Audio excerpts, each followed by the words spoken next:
Bismillahirrahmanirrahim. Sebelum kata meniti madah, sebelum madah meniti bicara, izinkan saya membuka tirai pidato dengan ucapan Assalamualaikum, salam sejahtera dan salam Malaysia membaca.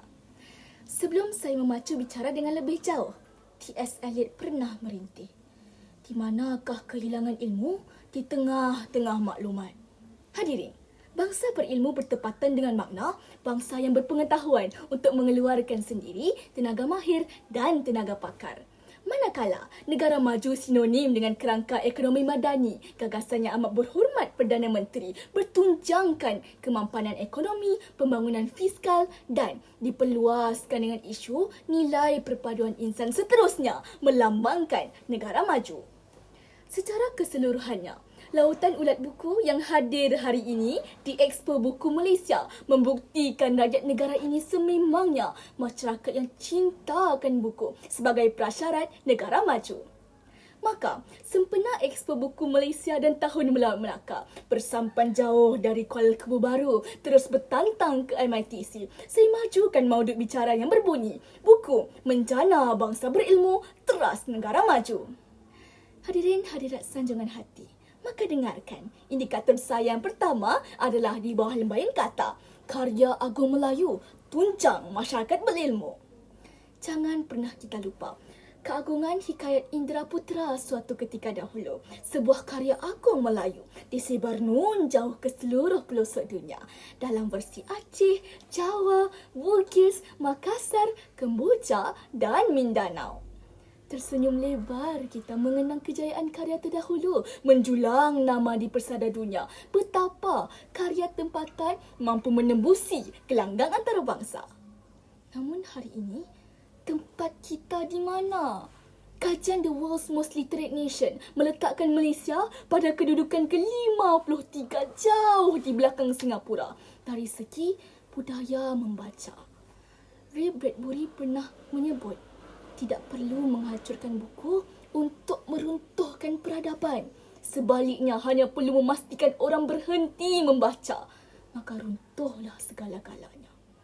Adakah kita lupa? Hikayat Hang Tuah juga terletak pada ketamadunan ilmu yang dipancarkan oleh karyanya itu. Kisah yang lama tidak akan berpusara walau dunia menginjak usia kerana hikayat ini setia memesan betapa ilmu mantara mula diganti dengan doa. Berguru kepada orang pertapa diganti dengan berguru kepada syekh atau mahdum. Adat dan tradisi keadilan Melayu digandingkan dengan keadilan menurut hukum Islam. Maka inilah proses pengembangan ilmu yang menjamin kemajuan bahasa Melayu. Hang Tuah juga pernah berpesan, takkan Melayu hilang di dunia. Hadirin hadirat yang dirahmati, indikator saya yang kedua berbunyi, kesantunan tokoh Arab mencari ilmu, cerminan peribadi individu. Hadirin, jika kita ingin menghafal sesuatu perkara, bacalah perkara tersebut sebanyak 10 kali, maka mudahlah proses hafalan. Namun, 40 kali Ibn Sina mengulang baca kitab metafizik karya Aristoteles. Imam Asy-Syafi'i pula menggunakan pecah-pecahan tembikar, mengambil pelepah-pelepah kurma, mengambil tulang belulang, lalu dikumpulkan dan dijadikan sebagai gantian kepada kertas. Malah berjaya mengarang 174 kitab sepanjang riwayatnya. Maka terlahirlah seorang mujtahid mutlak yang menguasai pelbagai cabang ilmu. Sebaliknya, kajian profil membaca rakyat Malaysia oleh Perpustakaan Negara mendapati masyarakat kita hanya membaca 2 naskah buku setahun. Jumlah ini masih rendah jika dibandingkan dengan negara maju. Mereka membaca hampir 40 judul buku dalam 1 tahun. Menyingkap kisah Ibn Sina dan Imam Asy-Syafi'i, kita berpijak di bumi globalisasi. Semuanya di hujung jari. Kita tidak perlu dibelenggu masalah seperti mencari pelita sebagai sumber cahaya. Tidak juga perlu berhijrah berbulan-bulan demi pergi ke perpustakaan.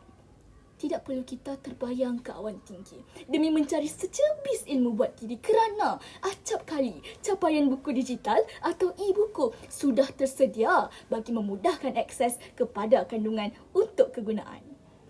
Kluster Dewanan Cendekiawan. Meniti pragmatik ketiga, cara Jepun dijadikan teladan, kemajuan bangsa menjadi jaminan.